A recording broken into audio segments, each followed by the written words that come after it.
Welcome to UWS Weekly, a show that is dedicated to covering United Women's Soccer, a national pro-am league with your host, Jonathan Ward. Each and every week, we will highlight players, supporters, and staff of the clubs we all pride ourselves to support in North America. The UWS is a league that is committed to advancing women's soccer.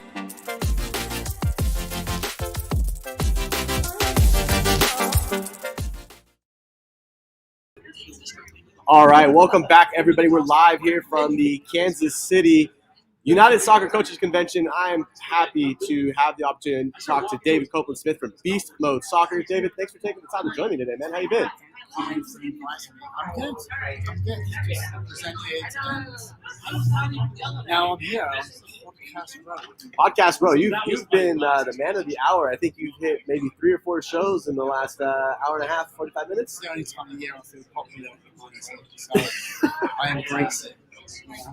So, hey, let's talk a little bit about Beast Mode Soccer and kind of what it's doing to change the game. Give us an idea of what it is first and how this idea came about. So I was in Florida in 2003. I was coaching teams, started to do like private sessions, liked it. Moved to California, my goal was just to do private sessions. Then, life hits, you've got bills to pay, so I started coaching high school, but still doing like one-on-one. And then met a girl who was working as a trainer, full on technical. She did everything I asked her to do, and I was like, the tipping point is like this. That's the pedagogy that I've like nailed down works. And she went on to play for Stanford and usually the national team for Olympics, for World Cups later. So it started there, and the same girl actually. I decided just to focus on one-on-one, like technical development. And I was doing that, and had a lot of players like Abby Wambach, Kelly O'Hara, Amy Pelabit, at the time, US national team players, Hannah Hollebeck was Bueller. And I had a moment where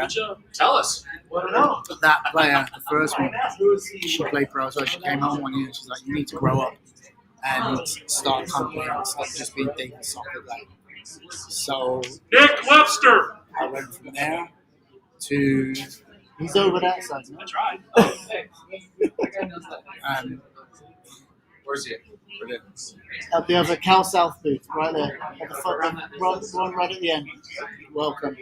Sorry. It's all good. So I kind of got bullied into starting this company.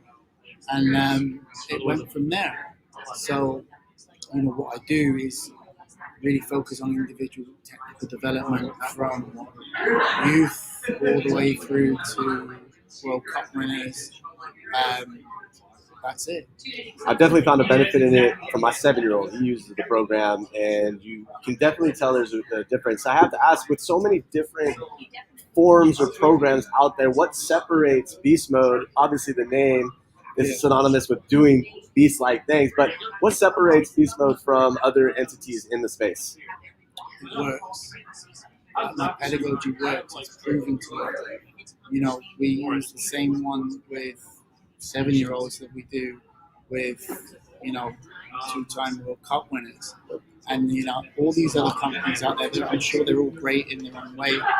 Not one of them has the history of churning out players. And, our content is those players, doing the same exercises as in our app, for instance, we use a lot of those players. It's just me and a GoPro, and I think that's the separator. And I don't mean for that to sound arrogant. It's just that we're different. And I want to show people that we're different. I don't train a player once and then market it. Right. Alex Morgan I've had for 10 years. Kelly O'Hara, the same amount. Ali Riley, like, since she was 16.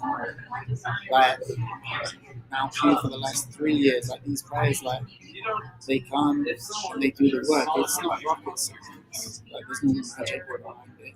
But there is a process that we follow, and that's in all of our programs. Let's talk about that process. How can players see their improvement? Obviously, using the app and having that opportunity. How do players kind of assess their own skill level to advance to some of the more technical skills, you could say? So our process is simple, and it's out there. It's not like a secret process. Like, everybody has one of these, right? This shoots in 4K. What people don't know is nobody needs to shoot in 4K. Right. The TV channels downgrade to 1080. No one needs 4K. But self-analysis is massive. So our process is analyze, plan, train, repeat. Right. So process, analyze your game. So have your parent just follow you around the field in a game for 20 minutes. On the way home, watch that video, analyze yourself, analyze your body shape, what you did well, what you could have done better. Then plan out your individual sessions. Obviously, your goals are there as well, your long-term goals, your short-term goals. The most difficult part is the third one, which is train. Basically, get outside and do it. So you design drilling drills or on the app, make it easy. Use the app. Train, and then repeat the process. And you'll be just doing those 4 steps. You'll be amazed at how quickly you can actually improve. And then the part of that improvement, obviously, these days, right, ends up in the weight room. So how do players take maybe their training or where they might have a lack of movement? How do they relate what they've done in beast mode to maybe take it into the training room to improve not just their skill base? It's all about communication, right? Like, now, with our players, we very much have them seek out soccer-specific strength and conditioning coaches. Physical development is also a very important part of it, but it's not my expertise. Right? Like, when I get ripped, in 3 months, that's what you need to do. But it crosses over with a discipline involved. Like fitness, there's no way that is fun. Whatever that's saying, no, like it crosses over. It all comes down to discipline and seeking out a really good strength and conditioning specialist. And again, following through, because there's no point being super skillful, just getting knocked right? So it's about building both because they're both important. So that sounds like a good plan. So, David, how can people find out more about Beast Mode and participate in the app? I know you guys are doing a lot of training and obviously some skills challenges that have been coming up lately. How do people get involved? So the app is beastmodesoccer.com/plus, or just search Beast Mode Soccer on the app stores. On social, we post a lot of content on social. If people can't afford the app, it shouldn't matter. We've got a free IDP on our website, just /IDP, which is fantastic. It took us hundreds of hours to put together. So beastmodesoccer.com, and then beastmodesoccer on social. And the reason we put so much free content out there is we take excuses away. Right? It's like, well, I couldn't afford the app, so create your own drills. Use YouTube, use Instagram. Just be careful, the drills that you're picking if they're actually specific for you and if they're not tweaking. That's awesome. Before I let you go, I ask everybody this question. What does community mean to you? Community means to me is building up and elevating people around you who need to have the light shine on them. And if everybody does that, it builds a good community around us. Perfect. Well, David, I really appreciate you giving me the time to have a conversation. We'll chat soon. Good answer. It's time for a dedicated women's league to fill the gap between college and professional soccer. A league that's committed to advancing women's soccer, focusing on the development of the female soccer player during the summer months, elevating the competition to help each player reach that next level, providing high-level soccer for collegiate players, aspiring and former professionals, and international stars. Operating with professional standards because players and fans deserve an exceptional experience. Uniting players that inspire and are inspired. We are passionately growing the women's game. The future is bright for United Women's Soccer. It's time.